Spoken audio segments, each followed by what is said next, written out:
செந்தில் தென்காசிலேருந்து வந்தார் பாருங்க. ஒரு கட்டை உள் ஃபினிஷிங் பண்ணி வச்சு பாருங்க.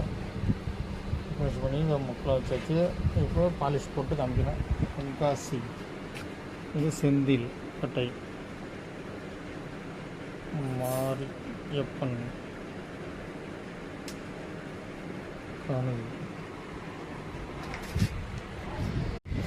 செந்தில் தென்காசி கட்ட பாருங்கள். உள் ஃபினிஷிங் பண்ணி வச்சு பாருங்கள். அப்புறம் மேல் ஃபினிஷிங் பண்ணிவிட்டு உங்களுக்கு அடுத்த வீடியோவில் காமிக்கிறேன். உள் ஃபினிஷிங் வேறு முடிஞ்சு போச்சு. பாலிஷ் போட்டு காமிக்கிறேன். செந்தில் தென்காசி வாசனர் தேவநல்லூர்லேருந்து வந்தார். அது அப்புறம் கரெக்டாக உள் ஃபினிஷிங் பண்ணி வச்சு பாருங்கள்.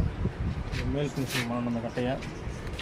உள் ஃபினிஷிங் பண்ணி வச்சு ஃபுல்லாக பாருங்கள். எப்படி இருக்குங்க நெருந்துக்கு போது பாருங்கள். எப்படி உள் ஃபினிஷிங் பண்ணி வச்சுங்க. அடுத்தது மேல் ஃபினிஷிங் பண்ணிவிட்டு காமிக்கிறேன். செந்தில் தென்காசி வாசுதேவநல்லூர்லேருந்து எடுத்து கட்ட பாருங்கள். இப்போ மேல் ஃபினிஷிங் பண்ண பாருங்கள். இந்த வெடிப்பெலாம் மக்கு வச்சாச்சு. தென்காசி